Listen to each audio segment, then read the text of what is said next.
لَسَوْفَ يُعْتِيكَ رَبُّكَ فَتَرْضَى، میں نے آپ کو راضی کرنا ہے۔ اتنی بڑی ہستی حفظہ، تیرے گھر میں نبی کے 2 جوڑے تھے یا ایک تھا؟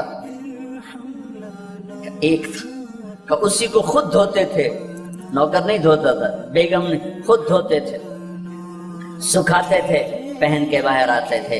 کئی دفعہ ایسا ہوا کہ نہیں ہوا کہ نماز کا ٹائم آیا اور بلال نے آ کے آواز لگائی، یا رسول اللہ نماز کا وقت ہو چکا ہے، اور آپ فرماتے تھے بلال ابھی میرے کپڑے خشک نہیں ہوئے، ہنے سکنے پائے، ہنے سکنے پائے۔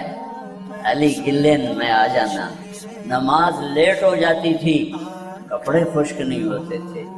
اور تمہیں وہ دن تو یاد ہوگا کہ ایک دفعہ جوڑا بھی نہیں تھا،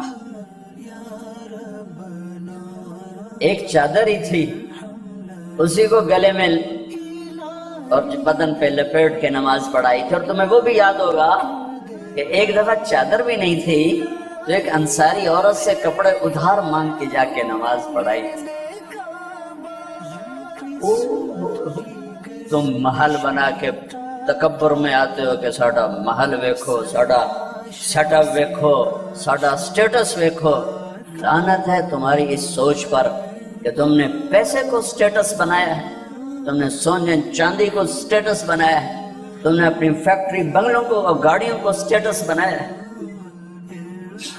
کس چیز کو؟ اس مچھر کے پر کو، اس دھوکے کے گھر کو، اس مکڑی کے جالے کو، اس مٹ جانے والی کائنات کو، اس دھوکے باز بڑھیا کو، اس مکار بڑھیا کو، اس غدار کائنات کو تم کہتے ہو کہ ایسی بڑے چودھری ہیں، بڑے سردار ہیں، بڑے تاجر ہیں۔ کیا ہے؟ مچھر کا پر، دھوکے کا گھر، مکڑی کا جالا۔ جاؤ قبرستان میں میانی میں بڑے بڑے سردار پڑے ہیں، جہانگیر کے قبر پر جا کر دیکھو، اس کے نام کا ڈنکا بجتا تھا۔ سنسان اے راوی کے کنارے ایک ٹوٹا سا مکان ہے، دن کو بھی جہاں شب کی سیاہی کا سما ہے۔ یہ کون ہے؟ کہتے ہیں یہ آرام گہے نور جہاں ہے، جس پر جہانگیر مر مٹا، ساری چابیاں جس کو پکڑا دیں، دن میں بھی شب کی سیاہی کا سما ہے۔ تجھے یاد ہے حفظہ میرے نبی نے کبھی ٹیک لگا کے کھانا کھایا؟ تمہیں یاد ہے کبھی ٹیک لگا کے کھانا کھایا؟ ہمیشہ ایسے جھک کے کھانا کھایا کہ میں غلام ہوں، غلاموں کی طرح کھاؤں گا۔ ایک دفعہ تو نے چھوٹے سے اس پر ٹیبل پہ رکھ دیا تھا اور کہا یا رسول اللہ آپ ذرا آرام سے کھا لیں، تو آپ نے کھانا اٹھا کے زمین پہ رکھ کے کہا تھا حفظہ میں غلام ہوں، میں غلاموں کی طرح کھانا کھاؤں گا۔ تجھے وہ بھی یاد ہوگا تیرے گھر میں میرے نبی کا بستر کیا تھا؟ بتا۔ کیا یہ ٹاٹ تھا؟ ٹاٹ جو دن میں پھیلا دیتی تھی، رات کو دوہرا کر دیتی کا۔ اچھا وہ رات یاد ہے جب تو نے اسی ٹاٹ کی ایک کی بجائے 2 تہہ لگائی تھی، اور صبح اللہ کے نبی نے پوچھا تھا حفظہ میرا بستر تبدیل کر دیا؟ کہ نہیں یا رسول اللہ وہی ہے، میں نے ایک کی 2 تہہ لگا دی تاکہ آپ کے لیے تھوڑا نرم ہو جائے۔ کہ نہیں حفظہ اسے جیسا پہلے تھا ویسا ہی کر دو، میں رات کو اٹھ کے اللہ سے باتیں کرتا ہوں، اس کی نرمی نے مجھے اٹھنے میں ذرا رکاوٹ پیدا کی۔ یہ باتیں میں ٹھیک کہہ رہا ہوں؟ کہ جی ہاں ٹھیک۔ کہ تو تم مجھے کہنے آئی ہو کہ میں راستہ بدل لوں؟ حفظہ جنہوں نے تمہیں بھیجا ہے، عائشہ جنہوں نے تمہیں بھیجا ہے انہیں بتاؤ 3 دوست تھے، 3 مسافر تھے، ایک ان کی منزل تھی، ایک ان کی راہ تھی، ایک ان کی ڈگر تھی، اس پر ایک چلا اور چلتے چلتے چلتے اپنی منزل پہ پہنچا اللہ کے محبوب، پھر دوسرا چلا اور اسی ڈگر پہ چلا اور چلتے چلتے اپنی منزل پر پہنچا ابو بکر صدیق۔ اب تیسرا چل رہا ہے، اگر انہی کی راہ پہ چلے گا تو ان تک پہنچے گا، ادھر ادھر ہو گیا بھول بھٹک جائے گا۔ انہیں جا کے بتا دو کہ جس راہ پر میرے دونوں ساتھی چلے میں اسی پہ چلتا رہوں یہاں تک کہ میرا اللہ مجھے میرے ساتھیوں سے ملا دے۔ اللہ نے کیسے ملایا؟ نماز میں خنجر لگا، نماز فجر کی نماز پڑھا تھا، اب ایک دم گرے، وہ چھپا ہوا تھا ابو لولو مجوسی، اس نے 7 وار کیے خنجر کے پیٹ میں، تو اب گرے، تو پہلی صف والوں کو تو پتہ تھا، پیچھے نہیں، تو عبد الرحمن بن عوف نے لپک کے آگے مصلی پہ کھڑے ہو کے نماز شروع کر دی، اور چند آدمی اس کو پکڑنے کے لیے بھاگے، پھر اس نے آگے جا کے اپنے آپ کو خنجر مار کے اس نے خودکشی کر لی، اٹھا کر مکان پر لے گئے، دودھ پلایا گیا تو وہ آنکھوں سے باہر نکل گیا، کہنے لگے موت کا پیغام آ گیا ہے، تو اپنے بیٹے کو بلایا کہ بیٹا جا کر اماں جان عائشہ سے کہو کہ عمر امیر المومنین نہ کہنا، اب میں امیر المومنین نہیں ہوں، کہنا کہ عمر بن خطاب اپنے دونوں ساتھیوں کے ساتھ قبر کی جگہ چاہتا، اگر مجھے اجازت مل جائے تو مجھے وہاں دفن کرنا، اگر اجازت نہ ملے تو مجھے عام قبرستان میں دفن کر دیں۔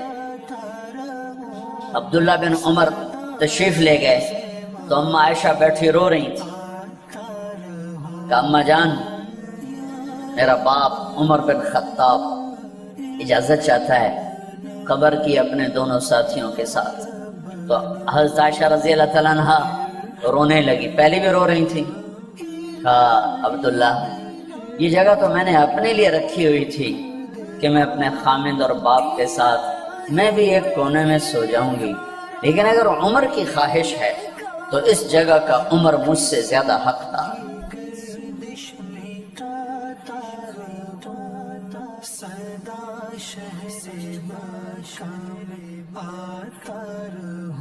بیٹے نے آ کر کہا ابا جان مبارک ہو، اجازت ہو گئی، کہا بیٹا ہو گئی، لیکن جب میری میت اٹھاؤ تو دروازے پر جا کر رکھنا اور ایک دفعہ دوبارہ پوچھنا، ہو سکتا ہے میرے شرم میں اجازت دی ہو اور میرے مرنے کے بعد انکار فرما دیں، تو ایک دفعہ دوبارہ پوچھنا، اس وقت پہ اجازت ملے تو پھر لے جانا ورنہ واپس لے جانا۔ حضرت علی اور حضرت حسن تشریف لائے جس دن انتقال ہو رہا ہے، تو گھبراہٹ دیکھی تو حضرت علی نے فرمایا عمر موت سے ڈر گئے ہو؟ کہ نہیں موت سے نہیں ڈرو، موت کے بعد کیا ہوگا اس سے ڈر گئے۔ یہ کون کہہ رہا ہے؟ میرے بعد کوئی نبی ہوتا تو عمر ہوتا، یہ وہ کہہ رہا ہے۔ یہ کون کہہ رہا ہے؟ آپ نے کہا آج رات میں جنت میں گیا تھا، میں نے ایک بڑا خوبصورت محل دیکھا، سونے چاندی زمرد یاقوت موتیوں کا، میں نے کہا یہ کس کا ہے؟ تو مجھے کہا گیا کہ آپ کے غلام عمر بن خطاب کا ہے۔ کون کہہ رہے ہیں؟ موت کے بعد جو ہوگا اس سے ڈر رہا ہوں۔ کہ آپ مسجد میں انٹر ہوئے، مسجد میں ایسے لوگ تھے، ادھر ابو بکر تھے اور ادھر عمر تھے، ہاتھ دیو، آپ نے یوں ہاتھ پکڑ لیا، دونوں کے ایسے ہاتھ پکڑ لیے، ادھر ابو بکر ادھر عمر، کہ مجھے دیکھ رہے ہو؟ کہ جی، کہ قیامت کے دن میں ایسے اٹھوں گا کہ میرے ادھر ابو بکر ہوگا اور ادھر میرے عمر ہوگا۔ یہ عمر کہہ رہے ہیں موت سے نہیں ڈرا ہوں، موت کے بعد کیا ہوگا اس پہ ڈر رہا ہوں۔ تو حضرت علی نے فرمایا کیوں ڈرتے ہو؟ میں گواہی دیتا ہوں، میں نے کئی دفعہ اللہ کے محبوب سے سنا کہ جنت کے بڑی عمر کے، ایک تو نا جنت کے نوجوانوں کے سردار، وہ تو حسن حسین ہیں، میں نے کتنی دفعہ سنا اللہ کے نبی سے کہ جنت میں بڑی عمر کے لوگوں کے سردار ہیں ابو بکر اور عمر۔ تو آپ نے کہا قیامت کے دن گواہی دو گے؟ آپ نے کہا، حضرت علی نے کہا میں بھی گواہی دوں گا، میرا بیٹا حسن بھی گواہی دے گا۔ وہ حضرات تشریف لے گئے تو موت کی آہٹ کو محسوس کیا تو بیٹے کی گود میں سر تھا عبداللہ بن عمر کا۔ بیٹا یہ زمین پہ لٹا دیا۔ انہوں نے یہاں سے ہٹا کر یہاں سر رکھ دیا۔ وَيْحَكَ، سنا نہیں کیا کہہ رہا ہوں، زمین پہ ڈال دے۔ ان کا جی نہیں چاہ رہا تھا، کیا کہہ رہا ہوں، زمین پہ ڈالو۔ انہیں آگے کر دے، بہت پیچھے ہو، اپنا چہرہ مٹی میں یوں رکھ دیا اور مٹی میں منہ ملنے لگے ایسے، اور کہہ رہا ہے وَيْلٌ لَكَ يَا عُمَرْ إِن لَّمْ يَغْفِرْ لَكَ عُمَرْ إِن لَّمْ يَغْفِرْ لَكَ رَبُّكَ، اے عمر اگر تیرے رب نے آج تجھے معاف نہ کی تو تو ہلاک ہو۔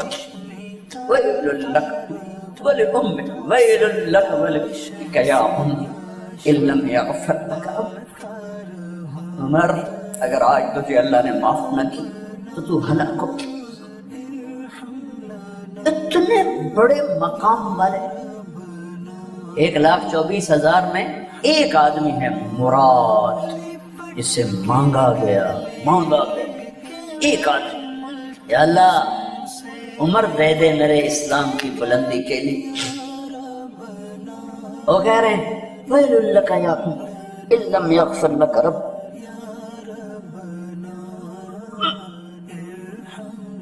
اے عمر تو برباد ہو گیا اگر تیرے رب نے تجھے معاف نہ کی۔ یہ کہتے کہتے جان نکل گئی۔ صہیب رضی اللہ عنہ نے آپ نے وصیت فرمائی تھی میرا جنازہ صہیب پڑھائے، رومی جنازہ پڑھایا گیا، کندھوں پہ اٹھایا گیا، اور آ کر اماں جان عائشہ رضی اللہ عنہ کے دروازے پر عبداللہ بن عمر، باقی تو کوئی پتہ نہیں تھا کسی کو، گوے ٹھہر جاؤ جنازہ یہاں رکھ دو، پھر آگے بڑھے، دستک دی، اماں جان میرا باپ عمر بن خطاب دروازے پہ پہنچ چکا ہے، اندر آنے کی اجازت ہے۔ تو اماں جان عائشہ نے فرمایا مرحبا بعمر، ہم عمر کو خوش آمدید کہتے، اور باہر تشریف لے گئی۔ وہیں حجرہ مبارک میں قبر کھودی گئی۔ عبداللہ بن عباس فرماتے ہیں کہ میرے کندھے پر کسی نے ہاتھ رکھا تو میں نے یوں پیچھے مڑ کے دیکھا تو جناب امام المتقین حضرت علی کھڑے ہوئے رو رہے تھے اور فرما رہے تھے عمر مجھے پتا تھا تیرے سوا یہاں کوئی نہیں آ سکتا، مجھے پتا تھا یہاں تو ہی آئے گا اور کوئی نہیں آ سکتا، چونکہ میں نے ہزاروں دفعہ سنا خرجت انا و ابو بکر و عمر دخلت انا و ابو بکر و عمر، میں نے ہزاروں دفعہ اپنے نبی کی زبان سے سنا میں اور ابو بکر عمر گئے تھے، میں اور ابو بکر عمر آئے تھے، میں اور ابو بکر عمر اندر گئے تھے، میں اور ابو بکر عمر باہر گئے تھے، میں نے اپنے نبی کے نام کے ساتھ تجھے اور ابو بکر کو اتنا سنا ہے کہ کسی کو نہیں سنا، لہذا مجھے پتا تھا تو اسی جگہ پہ آئے گا، تیری یہی جگہ ہے۔ میرے بھائی بہنوں، یہ وہ لوگ ہیں جنہوں نے رضی اللہ عنہ کا ٹائٹل جیتا اور پھر روتے روتے مر گئے۔ مجھے کیا خبر کیا ہونے والی، آپ کو کیا خبر کیا ہونے والی؟ بے شک میرا رب رحیم ہے، وہ اس کے رحم کے تو پہلی کام بنے گا، کیڑیاں تقریراں تے کیڑے علم، کیڑیاں نمازاں تے کیڑیاں سجدہ، کم تو اس کی رحمت پر بنے گا، پر یہ اعمال اس کی رحمت کو لینے کا راستہ ہیں۔ یہ بھی ٹھیک نہیں ہے کہ اللہ غفور الرحیم ہے آپ ہی معاف کرے گا، یہ یزید اور حسین کو برابر تو نہ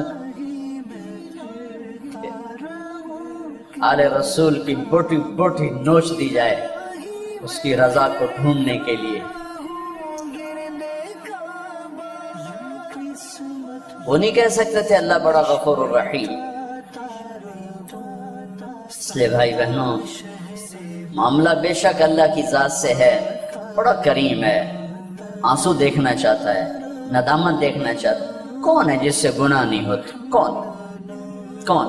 میں اسے انسان ماننے کے لیے تیار نہیں، یا تو وہ کوئی فرشتہ ہے یا نبی ہے، نہ نبی آ سکتا ہے نہ ہم فرشتے ہیں، وہ انسان ہی نہیں جس سے خطا نہ ہو۔